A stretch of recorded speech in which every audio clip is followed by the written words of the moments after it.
Hello, I'm Sumit. Welcome to Bork Business Shuffle Papers.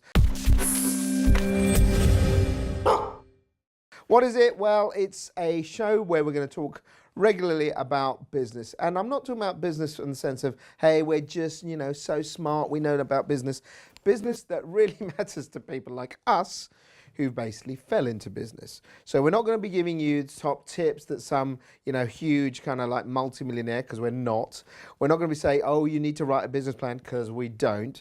But what we are going to do is hopefully chat to you guys about business, the way we've fallen into it, how we've built one, and also talking to other people in the business world from big and small companies, and just to sort of get an idea of what, running a business is like. Because let's face it, we contribute to the UK economy.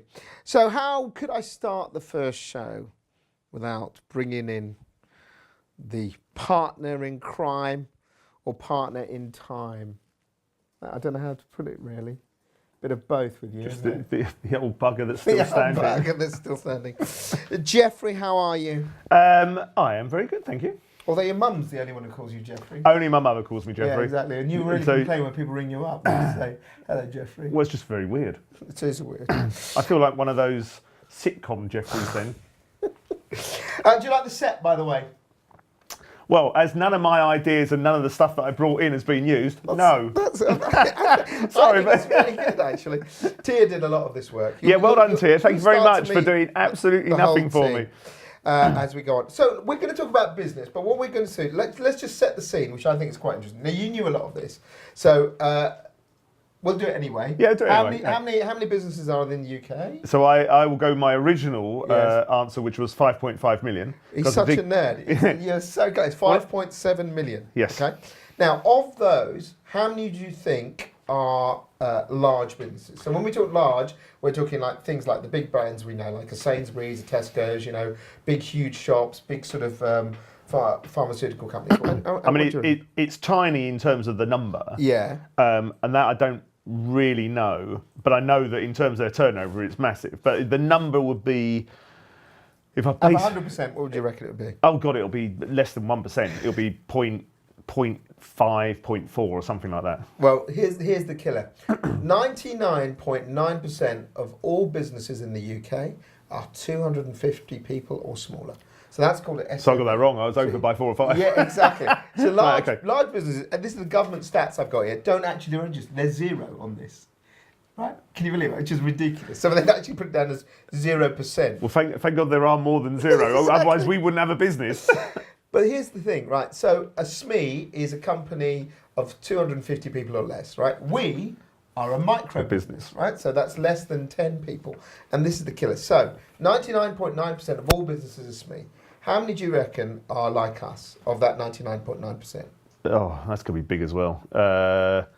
You didn't ask me that question. Now I'm stuffed. That's going to be... So less than 9 people or less. How many? Yeah, those could be a lot. I'm going to say about 96 or 97%. You've been reading this, you bugger. It is 96%. You wrote that figure down somewhere. I did, exactly. You gave me a subliminal message. So 96% are less than 10 people. And then what they call a small business is 10 to sort of 50 people. That's 4%. And then what they call medium businesses, which is sort of 50 to 250 people, that would be 1%. But here's the thing that gets you right. So turnover. So if you look at the business economy, basically our economy of the UK, and these are only UK figures, although we will be an international show. Guess what percentage companies like us make of all the 100% of UK business turnover? Yeah, I think that's less than 10%. No, you're wrong. We make 1/5. 21%, which I was stunned by. So 21% of all businesses are, the business turnover is people who are employing less than 10 people. And here's one person businesses, right? Self-employed, 7%. Yeah, okay, that's the surprising thing. That is a surprising thing. But then you see those big companies that we talked about earlier at the beginning, which was, virtually 0%. Well, it's actually 0.01 or something. But they make up 48% of all turnover. I would have thought it would have been larger than that. So looking at that, you'd think that actually we are business people. Isn't it? Right, should we stop the show now? We're business people. But right, so I grew up a Pinko Trot, right? So when I was a Pinko Trot, here we go. right, Please, no. When I was a student in the 80s, and it looks like it's stepped back in time with a certain Mr. Corbyn coming in. But anyway, we were like, yeah, revolutionary, and business is bad. And everyone in business was like wearing suits, and they all worked in, and it was like, it's that business, big business. But actually, reading those stats and having fallen into what we've done, do you feel like you're a business person? Yes. Well, I've been in business. I've always been a commercial animal ever since I started. Now, I used to work for mainly larger companies. Yeah, but there's difference being a salesperson to being a business. Do you know what I mean? No, because a lot of the companies I worked with, effectively, I was running my own little business within that. Right. So they were my clients. Yeah. I never looked at them as they were the company's clients. I always looked at them as my clients. So I've always wanted to run my own company. And I always felt that was a good pathway, was to treat them as my own clients. So when you were like when you sort of left uni, did you think, I'm going to be a business person then? Yeah, I always wanted to be in business. Why? Probably because I did a chemistry degree, which I had no chance. Yeah. And I really didn't do a lot around chemistry. In fact, I took a management option, which thankfully I did. Otherwise, I would never have passed the damn thing. Yeah. But also, I ran my own. Effectively, I ran my own mobile nightclub with a mate of mine. God. So we're going to have this story. No, you don't have to have this story. Right, so, but in effect, for 2 years, we ran a very successful nightclub. Right. Called Wild Style, everybody. And it was fantastic. We used to make so much money. It was brilliant. So, where's that come from? Well, my dad set up his own business. Right. So he was a plumber. So he set up his own little business. He literally was a one-man band. He never employed anyone. So he was one of those 7%. He was one of the 7%. Yeah. Okay. And he just liked working for himself and running his own time. And I always remember coming home from school and my dad would be sitting there and I said, "Oh, you're not working?" "No, I'll finish at 2:30. I always liked that idea. If only we could do it with this company. Damn. So, would you say that you felt, because I was obviously brought up very Indian, get a job, become a doctor. Become a doctor, I was going to say. But I'll talk about my family stuff because there is business in my family with my grandfather. But I never really thought about that. I thought, my mum was a teacher, dad worked in school, so I thought I'd get a job somewhere. I never had the exposure to a self-employed person. Right. So both my parents were. Do you think that influenced you from? Yeah, absolutely. Because your brother didn't.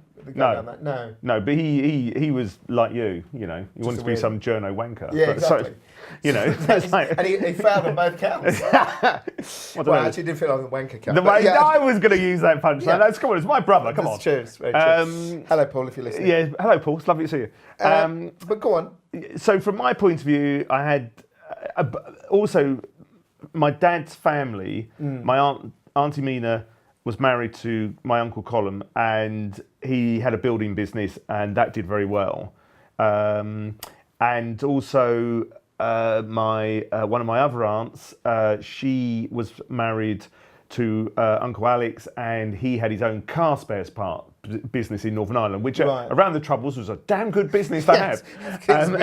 Rob's nodding furiously at this point. Lots of parts being blown up. Absolutely. Rob's our cameraman, who's a Northern Irish bear, so it comes in. So and I am a plastic paddy from both parts of Ireland. Both. So me and Rob are together. So when you saw this stuff, do you think, obviously looking back, it's very difficult to see whether you're influenced as a kid, but I saw mum and dad go to work, do work.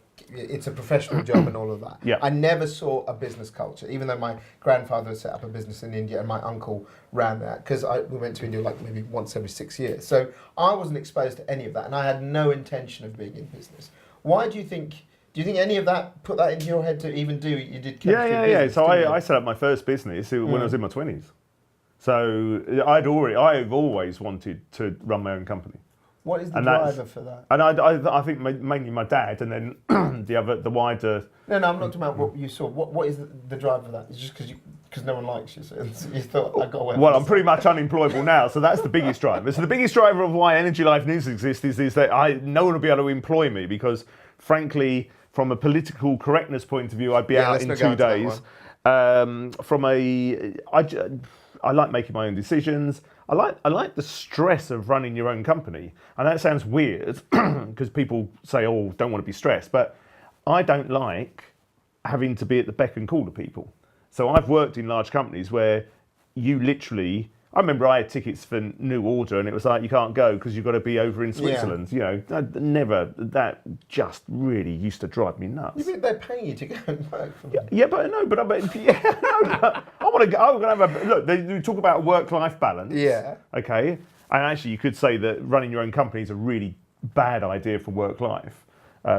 Because you and I both know we never really switch off properly. No, I know. Well, apart from now that you have a baby, it's like, we're I've got a diverting baby. away. Honestly, it's like bloody. If you're old enough Herd to a cat, remember, come on. Yeah, it is. It's like what's his name, Ronnie Corbett's stories. Now, Oh, going no, back, that's a great No, we're idea. not going to do that. So going back to Yes.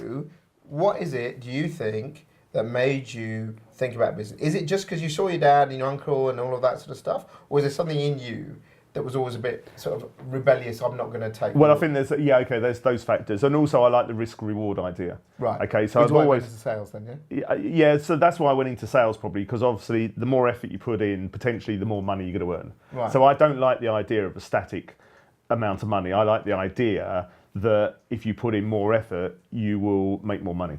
Okay, and you're measured by that as well. So, and let's be frank, I'm the commercial man for Energy Live News. I'm still driven like that. Yeah, okay. So, looking back, this episode is really going to explore, with a bit of a preamble, but we're looking about risk. Are you risky?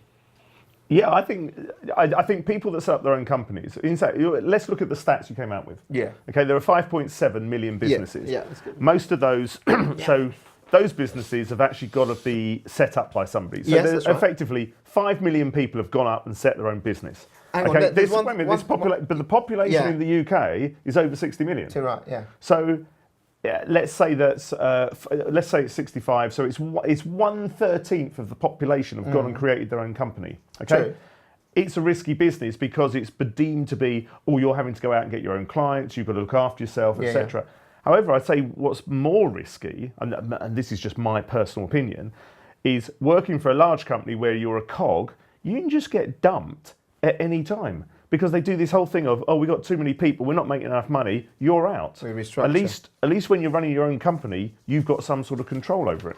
This is very interesting. That was a stat that I didn't bring up, and I wanted a good time to bring it up now. So, since the year 2000, right, there's been a 63% increase in the number of businesses. Okay, so now this is a very interesting thing. So, I left my job in the BBC in 2005. When did you leave to start your first sort of company from the sort of corporate world? What year was that? Do you remember? Oh, we talking way back? Yeah. So not Sense. So my first one was a recruitment consultancy, and that was back in the 80s. So that is so. And then Sense was in the 90s, and then we set up around about 2007. So right, just as the recession began. Great time. yeah, no, that's a great time to do it because you're going to put the most effort in when you're starting. But I find that really interesting. So the reason I find that interesting is I think for me, I couldn't have started a business until I'd learned vaguely to be a journalist. And I learned through newspapers, local papers, national papers, then the BBC. So I had to learn skills. And I never saw myself as a business person. Don't worry, no one else does either. No one else does either. Do you think that this is quite interesting that shows you that we're in a much more entrepreneurial world now than the world that your dad and my dad were? No, I don't believe we live in an entrepreneurial world. I think... You don't? No, because I think a lot of people are getting spat out of either corporates or larger companies. There's also a whole work-life balance issue, and I think people are looking at being their own boss, but I don't know whether they're really setting up to be an entrepreneur. So we always wanted, I know we started with On Message and then we went into Energy Live News. The reason we set up Energy Live News was to get a sellable asset. I don't think most people look at setting up a company for it to be a sellable asset. So that's what an entrepreneur should be about. Okay, well, maybe entrepreneur is not the right word then, but maybe to be self-determinant, yes? Yes. So you basically say, I don't want to be part of the big thing. When you look back, and if you look, you say that you're kind of someone who takes risk. In some ways, you're quite safe as well, though, right? Aren't you? Yeah, no. When we set this up, I had money behind me. So you you didn't go with nothing. You No. didn't jump. No, and I don't think I'm a true entrepreneur in the sense of I would literally take everything, mortgage the house, and exactly. go. I've got family I've got to look after. Yeah. I've got loads of ex-wives. I've got loads of ex-daughters. No, they're not exes. They're still daughters. However, He's dying at this point. Yeah. however, if you whole, wanted an insight into who I am, this is a good. That's a whole new show. So look, I come down to what was the question? What was the question? So basically, risk, right? Risk. You are not as risky as you may sort of say that you are. No, but I think most people look at you and me and we go, "You've put a lot on the line there." For you and I, but I think for you and me, we don't think we've put that much on because you did have money, I had money. No, but the thing is, right. So for me, the driver was very simple. I hated my bosses. That's basically it. In fact, I've had 12 editors and I've told 9 of them to F off. So that kind of sort of says who I am, which is really quite unmanageable. No, I think it actually says a lot about them rather than actually it says more about you than it says about them. That's what I said. Luckily, so far, none of my staff have told me to F off. But they all think it, don't worry. Look, the camera's nodding. The camera's nodding. Rob will generally do that. But for me, I fell into business because of frustration. Not like you, which is I'm going to run something. I want reward. I want It's a very different. So for me, the risk part of it was interesting because when I left a very secure job and dare I say, very well paid job at the BBC, I left it because I was frustrated. So that frustration meant for me, very simply, what I said was one day, I don't want to be one of these people that just moans. I'm going to do something. I'm going to take control of my own future. Wait a minute. We only ever get the moany version here. What's going on? That's exactly what that's 10 years of working with you. That's what's happened. So I said, I'm going to just go and do it. And if I fail, I fail, but I do it on my own. Right? Yes. Now, my risks were high. But that's an interesting, that whole failure thing is a really interesting thing. No, I was prepared to fail. I think we're only on this earth for one go, okay? And I think I'm Hindu, I believe in reincarnation. Yeah, but all it is a smattering of your carbon atoms around, and you'll be in a worm. You'll be in a plant. You'll be everywhere. I'll be in the general. Thank God tree. it won't be you again. Though. We're never going to have you again, which is great. Anyway, getting him back, Ronnie Corbett, to this point of what I'm saying is, for me, it was frustration that led me to take a risk, right? And I knew that I might fail. Yes. I did gamble in the sense that I left a secure job without any redundancy. Yeah. I left with, I was divorced, I had payments on a mortgage, I had payments for maintaining my son. And it was a massive, and the first month I left, I had 200 quid. So I literally crapped myself. Okay. But and that was for 10 jobs as well. That was 10 jobs, actually. But for me, what that was it was like, okay, I'm trying something out with the idea that I've been so annoyed, that's driving me. That's very different to you, who's like, I'm going to be my own boss. I'm going to run my own I like business. the idea of a legacy as well. You know, yeah, you do. I would like to see Energy Live News become something that is beyond us. Right. Okay. Transcendental. Well, not transcendental, but in terms of we don't have to be around. As you're watching Bork, just to put what Energy Live News is. Oh, yes, Energy Live News is our main company that we've started up for like 10 years now, near enough. And it's a news service for the energy sector. Bork is going to be something completely different. We're just going out there and talking. So Bork will be part of a slightly different business, but we'll bring that in another episode. I just want to get back. So when you look at risk, right? So you and I are very different in what we did. Yes. But we both took a risk, yes. but in different ways. Yes. I don't naturally think I'm a business person. You naturally think you probably are. Yes. Okay. So when you look at risk, do you think, because my idea of a business person is Alan Sugar, right? Someone who starts at 14, sells things and then becomes huge and all of that sort of stuff. That's an entrepreneur. That's an entrepreneur, yeah, but it's also kind of what I see as a business person. The stats that we said at the beginning of the show make me realise, actually, nearly all business people are like me. Yes. Oh, no. Most of the people that go into business, one of their biggest issues is they don't know how to sell and they don't know how to market themselves. Yeah. You're lucky. You've got somebody that does know it. God. Yeah, no ego either. That's what I like to say. Wait a minute, do you want a salesman with no ego? Guff, yeah. Yeah. A salesperson with no ego is somebody that sits on their ass. Doesn't necessarily. So, trying to get him back on the Well, that wasn't thing. bad, actually. No, okay. Come on, behave yourself. That's not. So, do you have to be a risk taker to start a business? Oh, good question. I think if you're an entrepreneur where you want to build something, I didn't you want to say be about. All right, entrepreneur, okay, I all said right, okay. business. But okay, all right. Not necessarily, because I know people that they get spat out, they get made redundant, or they want a work-life balance thing, and what they do is they decide, I know the sort of money I want. Yeah. I can get that money by doing this. I don't think there's necessarily, there is a risk in the sense of you don't have a paycheck every month. Yes. And you may have better months that, you may have a month where you got zero, but you may do 3 times the amount you normally would do. Yeah.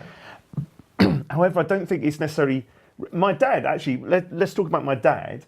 So he was a plumber for basically a bunch of bodge, Allegedly. a bodge building company. I know they were very good, but they were going over it. I'm not going to mention the name. But they used to do work for the council, and one of the guys in the council said to my dad, "Why don't you set up your own business?" And the guy said to him, "I would give you work." And so for my dad, there was a risk in that he wouldn't get the paycheck, but he already had literally. And now my dad's no salesperson, as you know. As you know, my dad's not a salesperson. My dad is actually very good at making sure that he does the job. He's very good at having a straight face constantly as well. Look, if I'm going to if you're not going to slag my dad off, I'll slag my dad off. All right? It's fair to say he likes to laugh, but he doesn't have them that often. When Ali's comic comes around. So with my dad, his risk was that, actually it was no risk because he was going to get given work, and if it failed, he could go back to that company or he could join another company. And that's, for me, very similar to your father, which I thought, I'm going to leave the BBC, I'll go freelance, and if it really goes, tits up, then I'll basically say, right, I'm going to go. That's such a bad expression. I can't say that. Right? Boobs up. Or belly up, whatever you want to call it. I would end up going to work for another newspaper or something like that. So, a bit like your father. Yes. That, I think, it is risk-taking, but it's risk-taking in a way that you're very limited, because you go, I'll try this, I think I can fall back. Yes. I think most people, I could have gone and got another sales job. Yeah, exactly. I would have hated it, and actually now I'd have no chance, because how long have we been going for? 11 years together. 11 years. So 10 years nearly with this. So the trouble we've got now is we've been doing our own thing for so long that there's no way we could go back to working for somebody else. So does risk mean that, and I just want to sort of get to the nub of it. Do you think that risk is, if you say, so your brother, right? Yes. We know him very well, that's how we got together. So your brother did that route. So he left the BBC, he got payout, and he started his own business. And he does that thing where he's trying to get enough for a lifestyle and we've got loads of friends who do exactly that. And one of our friends in the energy sector is just about to do the same. That's very different from building a business. And until I met you, I probably would have been in that camp. So do people who want to build a business, are they more, are you the riskier sort of person than someone who wants to create, a freedom of life? Yes. So if you look at how we set up Energy Live News, so it's www.energylivenews.com. We didn't make any money for 18 months. Right. Okay, because we believed in the concept of Energy Live News, which was we build it, they will come. And they didn't. And they didn't, but they did. But we built it on the basis that it was going to be long-standing and would continue. Yeah. If the On Message, which was the video production company, we were just doing jobs as they came along. Yeah, that's true. Okay. Yeah, so a bit like the freelance work. A bit like the freelance work. And frankly, if that hadn't worked, we'd have gone, let's give up and we'll go back to doing our day jobs. Yeah. I think where you build a business where you want it to, whether you want to make it sellable, you want to have a legacy around it, whatever, I think it does involve a risk, because then you have to go, look at our friends at Encore International. They didn't make any money for about 3 or 4 years. They kept plugging. I mean, they only had about 8 clients for the first 2 or 3 years. So they were barely making ends meet. But they had this vision, which was that eventually people would realise that energy risk management was something to be taken seriously.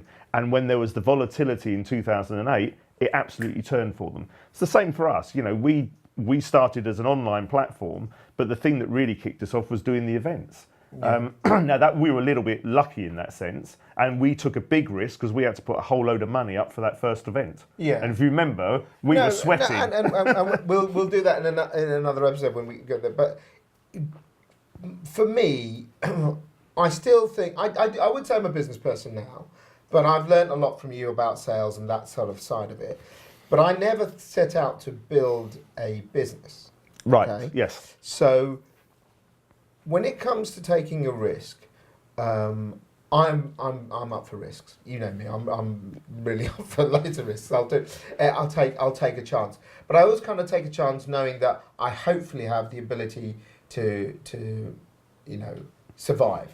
I can go and get a job, or I can, if it's a risk in something like if I go scuba diving, I can't think, well, no, I've got my tank, I've got oxygen, I'll take that risk. Do you think that people who run businesses where they go pretty much all in, right? Yeah. So they go, I'm going to mortgage my house, I'm going to do all that sort of stuff, I'm just going to literally gamble everything on that. Yeah. Are they wiser, more risk taking? Are they gung-ho? Or are they just different? I think they're just different. I think they're driven by the vision that they have for that business, and they will do whatever they can to do. You had that, but you would not risk your property. Well, we didn't need to. Well, I wasn't going to because I couldn't. I Would risked losing you. Remember, because if you remember rightly, we had that conversation, which was I'm going to do it, and if you want to join me, then come along. Yeah. Well, but that's the interesting thing. I would have done it on my own. Whether it would have worked or not, it's another issue. But anyway, but you don't know. You don't know. So you don't know because actually that's way back in time. I'm talking about the fact that would you have put your house on the line? Bear in mind you were married at the time. Yes. The baby was, she's now 12, but she was a little baby then. I didn't put the house online, but I put quite a lot of money on the line Yeah, because I had a whole load of savings. Yeah, which went. And I lost the marriage. That's That was probably not down to the business, but So, looking at where we are, and we've met some very nice people. I just want to sort of get towards the end now. And when we've met all the people we've met, and we'll talk about these in coming up episodes, what do you think has been the characteristic of the people that we've met who've been business people? Yeah. So are you talking about the people that own the businesses now? Yeah, absolutely. Would you say there's been one type? No, we met. Yeah, no. So I can think of an energy broker. There's 4 people in it, and it's really a lifestyle business for the person who set it up. And I think his wife works in the business as the finance side, and they've got a couple of people. Okay, so that's one kind of person. And then I look at people like Bobby Collinson or Mark Dickinson, who really are driven to set up businesses and to create them and to create value for themselves and for the shareholders and their stakeholders. Yeah. And they're very different people. They are very different. Because they're the sort of people that would risk everything. Yeah, and the business has them. Yeah. So for us, would you say that we've been kind of in a funny middle ground? I think we are probably in the middle ground. Yeah. Because we take more risks than people who'd have a job. Yes. But we aren't the kind of like the sugars of the world. No. I'm trying to think. And are we hungry enough? Well, that's a very good question. Yeah. I'm actually... And on that bombshell, we'll leave that for the next episode. Yeah, otherwise it would be a half-hour answer. That would be a half-hour answer. So listen, thanks for listening. Thanks to Jeffy for being in here. Lovely. If you can't call me Jeffy. That's not my name. It's going to be the new business Jeffy. God. The business Jeffy in the corner. We will be doing this regularly. Tune in on our Bork channel. And also you'll be able to hear it on a podcast, and we'll be putting up an email at the end of the show. So get in touch. You can find us on Twitter. Ask us any question. We promise to answer it. We will try and do something. We'll see you soon.